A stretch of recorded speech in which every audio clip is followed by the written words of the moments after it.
की पूर्णिमा पर श्री करौली शंकर पूर्वज मुक्तिधाम कानपुर में 4 दिनों तक चलने वाला दिव्य पूर्णिमा महोत्सव संपन्न हुआ।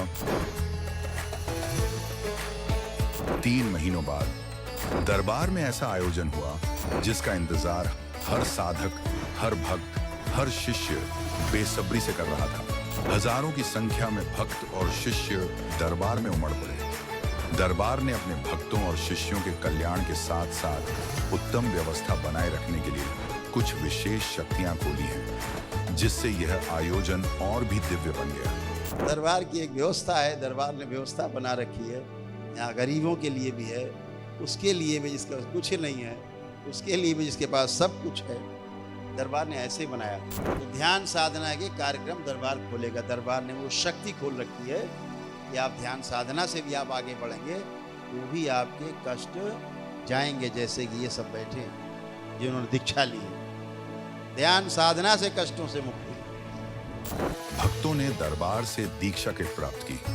पहली बार दरबार आने वाले भक्तों को और पहले से प्रक्रिया पूरी कर चुके साधकों को अलग अलग दीक्षा किट दी गई। इन दीक्षा किट्स में दीक्षा और हवन से जुड़ी आवश्यक वस्तुएं होती हैं। इसके बाद सभी ने मिलकर बाबा मां की सामूहिक आरती में भाग लिया और फिर शुरू हुआ पंच महाभूत शुद्धि, सिद्धि और दीक्षा हवन। पंच तत्वों की शुद्धि के साथ यह दिव्य अनुष्ठान संपन्न हुआ। फिर प्रारंभ हुआ पूर्ण गुरु श्री करौली शंकर महादेव जी के द्वारा मंत्र दीक्षा का कार्यक्रम। जिन भक्तों ने पात्रता प्राप्त की थी, उन्हें गुरुदेव के द्वारा विशेष मंत्र प्रदान किए गए। कुछ को पहली बार दीक्षा मिली तो कुछ को साधना के अगले स्तर पर आगे बढ़ने का मार्ग मिला। तंत्र क्रिया योग दीक्षा के लिए पात्रता चयन किया गया। स्तर 1 से लेकर स्तर 10 तक के साधकों का चयन हुआ, जिन्होंने अपनी आस्था, नियम पालन, सेवा और साधना के माध्यम से पात्रता प्राप्त की। इसी क्रम में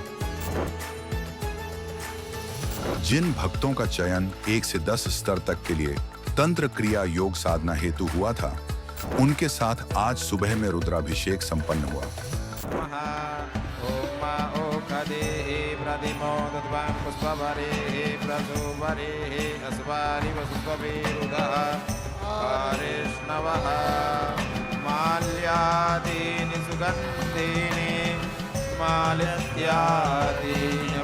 प्रभो मया हितानि पुष्पाणि पूजार्थं वल्लरी विराजमान मूर्धनि धगट धगट धगट ज्वला ललाट पट्ट भाव के किशोर चंद्रशेखर रति प्रतीक्षणं मम धराधरेन्द्र नंदने विराज बंधु बंधुरत्पुरत्तिगंध संतते प्रमोदमान कृपा कटाक्ष धोरणे निरुद्ध दुर्धरा पदे क्वचे दिगंबरे मनो विनोद में तु वस्तुनि जटा भुजंग पिंगला गुणत्फल मणि प्रभा कदम्ब कुंभ मद्रव प्रभेद देवदो मदांत सिंधुरद्भुरत् गोत्तरे अमें गुरे मनो विनोद मर्वतम विवर्त भूत भर्तरे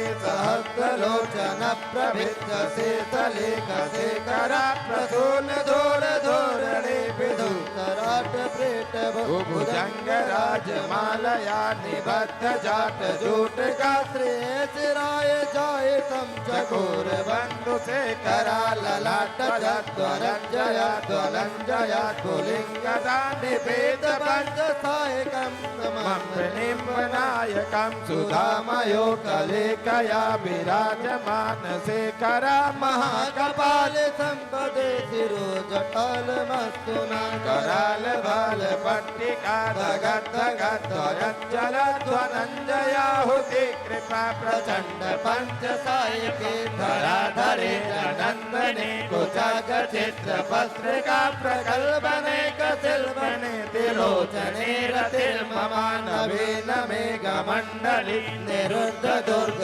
रत्पुरत्कोन सेन वेदना प्रबद्ध बंद कंद अनिलिल्प निर्जरी धरस्तु नोग जितु सिंध बंधुरा कला निधान बंधुरा श्रियं जगद्दुरंधरा प्रफुल्ल नील पंकज प्रपंच कालिम प्रभाबलं विकण्ठ कंजरे रुचि प्रबंध कंधरत्म रक्षितं पुरक्षितं भवक्षितं मकक्षितं गजन्तिकं तमन्तिकं तमन्तकक्षितं भजे अखर्व सर्व मंगला कला कदम्ब मंजरे रस प्रवाह माधुरी प्रचपणमान ध्रुव। विशेष रूप से जिन भक्तों का चयन प्रथम स्तर के लिए हुआ था, उनकी शुद्धि प्रक्रिया के पश्चात गुरुदेव ने उनके साथ विशेष ज्ञान चर्चाएं की। इस ज्ञान चर्चा में गुरुदेव ने साधना की प्रारंभिक दिशाओं से लेकर जीवन में आध्यात्मिक अनुशासन को कैसे स्थापित करें, इन सब विषयों पर विस्तार से बताया। दोनों हथेलियां आसमान की ओर ऊपर उठाएं। एक लंबी गहरी श्वास अंदर खींचकर और ओम की ध्वनि का लंबा उच्चारण करें।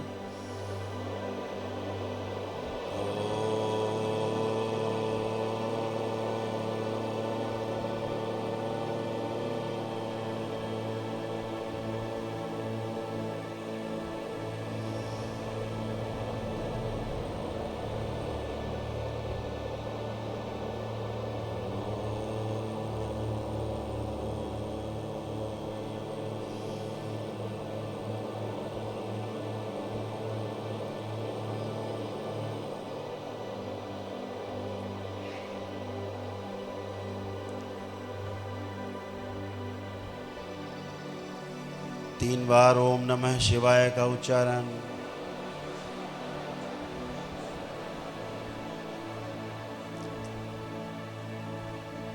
तीन बार तालियां।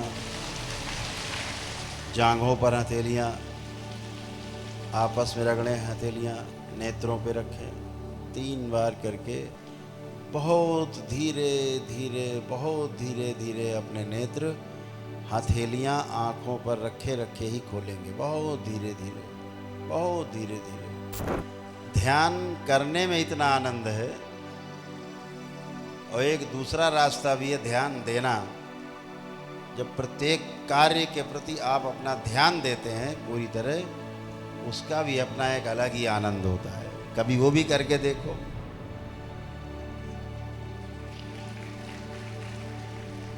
हर चीज के प्रति पूरा ध्यान देना, पूरा पूरा ध्यान देना। जैसे अभी आप यहाँ पूरा पूरा ध्यान कर रहे थे। ना आप भूतकाल में जा पाए, ना भविष्य में उड़ पाए, वर्तमान में ही पूरे ध्यान में बने रहे। इसके बाद स्तर 10 के साधकों के साथ रात्रि में गुरुदेव द्वारा विशेष अनुष्ठान संपन्न हुआ, और उसके अगले दिन ध्यान साधना एवं ज्ञान चर्चा हुई।